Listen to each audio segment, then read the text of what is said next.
तो आपका स्वागत है मेरा YouTube चैनल मैथ विद अमर झा में।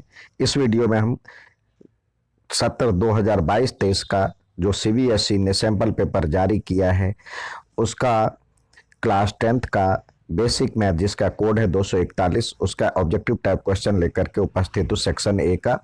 जिस इस वीडियो में आपको क्वेश्चन नंबर 11 टू 20 का सॉल्यूशन दिखेगा। आइए सवाल की तरफ चलें। 11th क्वेश्चन में दिया हुआ है √3 cos square A plus √3 sine square A is equal to. तो यहाँ पे आप √3 कॉमन ले लीजिए तो ये आपका बचेगा cos square A plus sign square ए। तो जिसका वैल्यू होता है, इसका वैल्यू आपको पता है 1 होता है, तो √3 को 1 से मल्टीप्लाई करेंगे तो √3 आंसर होगा, तो इसलिए इसका आंसर होगा सी। नेक्स्ट सवाल देखते हैं। नेक्स्ट सवाल आपको दिया हुआ है the value of cos square A 1 degree, cos square 2 degree, इस तरह से कॉस स्क्वायर 90 डिग्री तक है। तो आपको यहाँ पे देखना है जो कि किसी का वैल्यू 0 तो नहीं है। तो आप जानते हैं जो कि किसी चीज को 0 से मल्टीप्लाई करने पे 0 हो जाता है। तो ये इस तरह के वैल्यू में आपको देखना है जो कि किसी का भी वैल्यू 0 है कि नहीं है। तो ऑब्वियसली यहाँ पे इसका वैल्यू 0 है, तो इस तरह से 0 को किसी भी संख्या से मल्टीप्लाई करेंगे तो 0 होगा, तो इसलिए इसका आंसर ये हो गया। नेक्स्ट सवाल देखते हैं।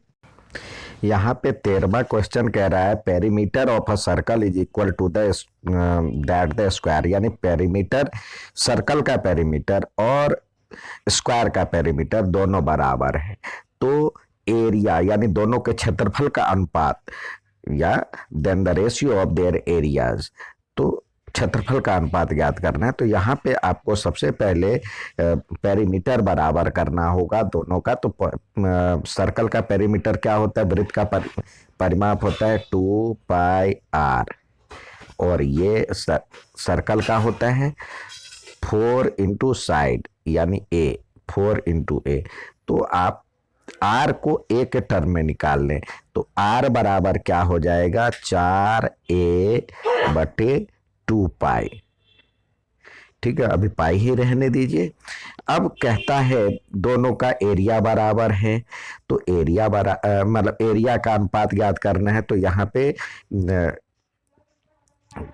सर्कल का एरिया क्या होता है πr² अपॉन में आप लिख सकते हैं, या रेशियो लिखना है, रेशियो ही लिख दे, रेशियो, और इसका है साइड स्क्वायर यानी a²। तो इस तरह से देखिए ए के आर के बदले तो आपको ये लिखना है, तो ये यहाँ पे लिखिए पाई इंटू आर के बदले 4a/2π इंटू 4a/2π। ये r² है तो इसलिए दोबारा लिखे इज टू a²। तो 1π से 1π कट गया, ठीक है, और ये ए इधर का ए कट जाएगा, यहाँ पे 1 हो जाएगा, 2 2 जा 4 हो जाता है। तो इस तरह से यहाँ पे बचा 4 और अपॉन में पाई इज टू 1। तो इस तरह से देखिए 4 और इसको लिख सकते इज टू पाई हो जाएगा। पाई की वैल्यू क्या होता है 22/7, यानी 4:22/7। तो 22/7 जो होता है 22/7, तो ये 7 तो इधर आ मल्टीप्लाई हो जाएगा, 7 4 जा 28, 28 इज टू 22। अब किसी पहाड़े से दोनों जा रहे, टेबल से जा रहे हैं, तो ये हो जाएगा 14:11।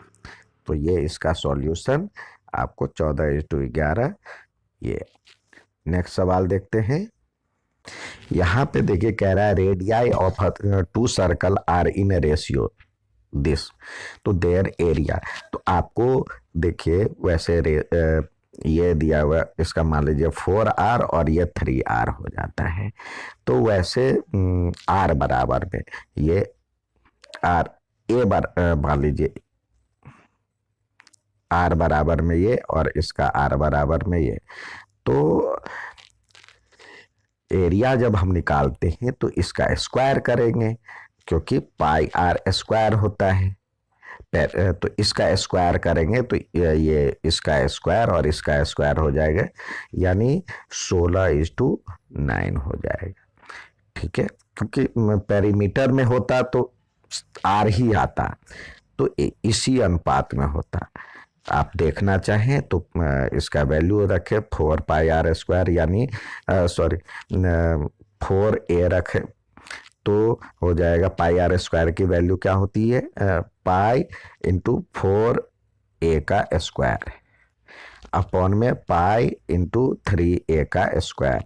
तो इस तरह से ए स्क्वायर कट जाएगा, 4 का ये पाई भी कट जाएगा, 4 का स्क्वायर और 3 का स्क्वायर, यानी ये होगा इसका आंसर। नेक्स्ट सवाल देखते हैं। यहाँ पे total surface area of solid hemisphere, यानी ठोस अर्धगोले का आपको रेडियस दिया हुआ है। तो आपको कह रहा है कुल वक्र पृष्ठीय क्षेत्रफल ज्ञात करें। तो कुल वक्र पृष्ठीय क्षेत्रफल क्या होता है सॉलिड हेमिस्फेयर का, 3 पाई r स्क्वायर। तो 7 दिया हुआ है, तो यहाँ पे 3 इंटू 20, मतलब यहाँ पे आपको पाई में ही रखना है, और 7 का स्क्वायर 7 इंटू 7। तो इस तरह से 7 7 49 को 3 से गुना करेंगे तो 147 हो जाता है। 7 7 जा 49 और 3 को मल्टीप्लाई करेंगे तो 147 पाई सेंटीमीटर स्क्वायर। तो इसका ये आंसर हो गया। नेक्स्ट सवाल देखते हैं। यहाँ पे आपके पास सवाल दिया, the following distribution upper limit of model class, यानी ये दिए गए बारंबारता में आपको बताना है मॉडल क्लास की अपर लिमिट, उच्च सीमा। मॉडल क्लास यानी आप उसको कहते हैं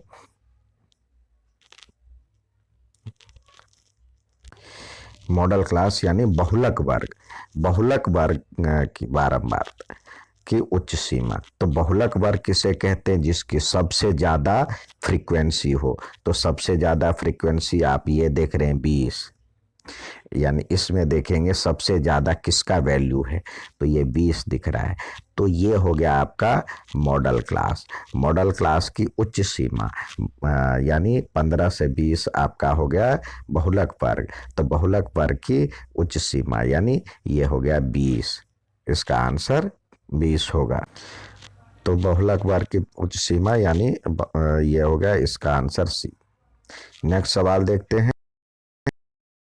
यहाँ पे 17th क्वेश्चन जो है कुछ इस प्रकार दिया है। यहाँ पे जैसे आप देखें मीन दिया हुआ है, यानी माध्य दिया हुआ है, और y की वैल्यू ज्ञात करने के लिए कह रहा है। तो आप जानते हैं फॉर्मूला होता है सिग्मा एफ एक्स अपॉन में सिग्मा एफ। तो ये x दिया हुआ है, ये f दिया हुआ है। तो पहले तो इसको एफ एक्स मल्टीप्लाई करें, एफ एक्स को मल्टीप्लाई करेंगे तो ये हो जाएगा 4, ये 10, ये 3 और 3y और 4 और ये 10। इसको जोड़ेंगे तो सिग्मा एफ एक्स होगा, जो इसको जोड़ेंगे 11 4 15, सॉरी ये 10 है, ये 10 है। तो 10 4 14 और 14 28 होता है, यानी यहाँ पे 28 और 3y को अलग लिखे प्लस 3y प्लस 3y, और इसको जोड़ेंगे इस लाइन को तो ये होगा 4 5 9 1 10 2 12, तो 12 प्लस y। अब आइए इस पे सवाल पे इसको पुट करें तो ये हो जाएगा 20। पहले देखिए ये बराबर में 2.6 दिया हुआ है, तो अब वैल्यू पुट करें, ये हो जाएगा 28 प्लस 3y अपॉन में 12 प्लस y इजकल टू 2.6। अब वैल्यू को सॉल्व करेंगे 28 प्लस 3y इजकल टू 2.6 को मल्टीप्लाई करेंगे 12 प्लस y से, तो ये हो जाएगा, इसको मल्टीप्लाई करते हैं तो ये हो जाएगा 31.2 प्लस 2.6y। अब y को एक साइड ले जाएंगे, इधर ले आए y को और इसको उधर ले जाए, तो इस प्रकार हमारा इक्वेशन बन जाएगा 3y माइनस 2.6y और बराबर में 31.2 माइनस में 28। अब यहाँ पे सॉल्व करेंगे, 3y में से 2.6 यानी 3.0 कर ले, यहाँ भी 0 कर ले जिससे आपको सॉल्व करने में आसानी रहे, यहाँ पे 0 कर ले। जब इसको सॉल्व करेंगे तो ये हमारा हो जाएगा 0.4y और इधर बचेगा 3.2। अब y बराबर हो जाएगा, y बराबर में 3.2 अपॉन में 0.4, डेसिमल से डेसिमल हट जाएगा, 8 4 जा 32 होता है, तो 8 हमारा आंसर आ जाएगा जो कि सवाल में यहाँ पे दिया हुआ है। ठीक है, नेक्स्ट सवाल देखते हैं। यहाँ पे अगला सवाल दिया है, अ card is selected at random from a well सफल डेक ऑफ 52 कार्ड्स, यानी ताश के 52 पत्तों को, अच्छी तरह फेंटी गई ताश के 52 पत्तों को में से एकाएक एक कार्ड निकाला जाता है, तो the probability of its being a red face card, तो लाल रंग का चित्र पत्ता यानी लाल फेस कार्ड आने की संभावना ज्ञात करें। तो लाल फेस कार्ड तो आपको पता है हर में 3 जैक, क्यू एंड किंग होता है और 3 में हर में 3-3 होता है। लाल के आपको पता है, लाल आपको कह रहा है रेड फेस कार्ड, तो रेड में जो होता है आपको एक डायमंड होता है जिसको इंग्लिश में डायमंड कहते हैं और हिंदी में ईंट नाम है, और दूसरा होता है हार्ट और हिंदी में इसको पान भी कहते हैं। तो ये 2 हो गए, तो 3 और 3 6, तो 6 और टोटल कार्ड होता है 52। इसको 6/52 को सिंपलेस्ट फॉर्म में करते हैं तो 3/26 जो कि आंसर ये दिया हुआ है। नेक्स्ट सवाल देखते हैं। अगला 2 सवाल दिया हुआ है आपको असर्टेड और रीजन बेस्ड, यानी अभिकथन और कारण बेस पे दिया हुआ है। तो सबसे पहले जो दिया हुआ सवाल है उसको देखिए, 510 और 92 का यदि हम कथन दिया हुआ अभिकथन असर्टन, तो 510 और 92 का आप पहले HCF निकालें। तो देखिए किस पहाड़े से जा रहा है दोनों, 510 और 92 का पहले निकाले 510 और 92। तो आप 2 से देखते हैं तो क्या होता है, ये होता है 2 और 1 बच गया, 1 पर 2 दूनी 4, 2 2 जा 4, 1 पर 1 5 और ये 5, और यहाँ पे हो जाएगा आपको 4 और 6। अब देखना चाहें तो किसी पहाड़े में दोनों जा रहे हैं या आप अलग अलग करना चाहें।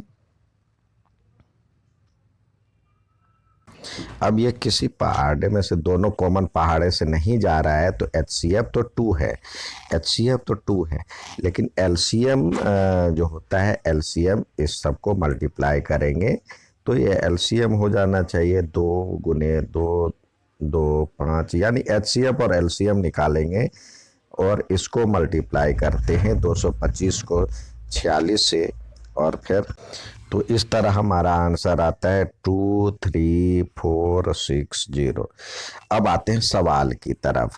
तो सवाल पहला तो ये तो सही है, यही सही नहीं है, तो यानी एसर्टेन ही गलत है। और एचसीएफ में होता है क्या, एचसीएफ और एलसीएम बराबर में दोनों संख्या का मल्टीपल होता है, तो ये तो सही है, लेकिन ये वाला गलत है।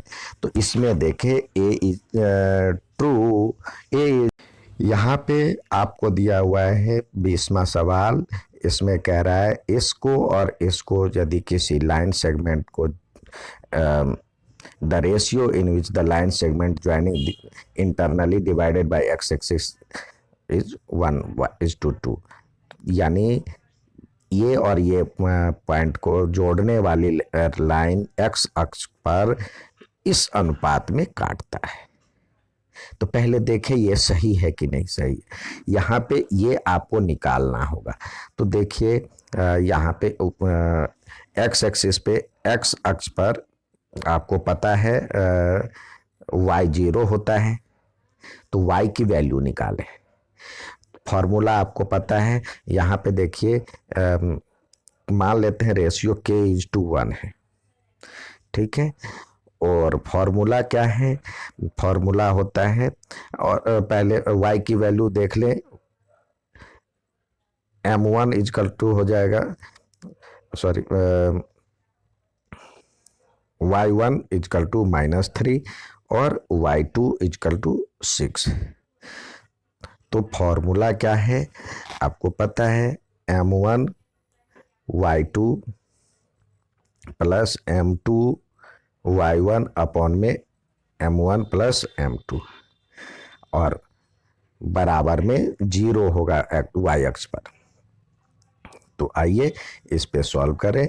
तो देखिए हमारे पास जो सवाल है उसके अकॉर्डिंग m1 की वैल्यू तो k है और y2 की वैल्यू 6 है, प्लस m2 की वैल्यू हमारे पास इधर 1 है, और इसकी वैल्यू m2 की वैल्यू तो 1 है और y1 की वैल्यू -3 है, अपॉन में k + 1 = 0। तो ये तो मल्टीप्लाई होकर 0 हो जाएगा। तो ये हो जाएगा k 6k, लिख सकते हैं 6k - 3 = 0। तो 6k = 3, तो k = क्या हो जाएगा 3/6, तो यानी 1/2। तो हमने तो रेशियो माना था k:1, तो ये हो जाएगा 1/2 तो ये इधर मल्टीप्लाई हो जाएगा, तो ये हो जाएगा 1:2। तो ये रेशियो होता है। तो देखिए सवाल में दिया हुआ है 1:2, सवाल में आपको दिया हुआ है 1:2, तो यानी ये सही है। अब फॉर्मूला क्या होता है, as formula of internal division m1 x2 plus mn रखा है, हम m1 और n1 रखे हैं, m1 और m2 रखे हैं, तो कोई बात नहीं, यहाँ पे mn रखा है, तो ये भी सही है। तो यानी असर्टेन और रीजन दोनों सही है। इस तरह से ए इसका सही आंसर ये हो गया, ए वाला, ठीक है। अब नेक्स्ट सवाल देखते हैं। इस तरह से हमारा 11 से लेके 20 तक का सवाल समाप्त खत्म हुआ। अब अगले वीडियो में हम अगला सवाल लेके आएंगे। धन्यवाद।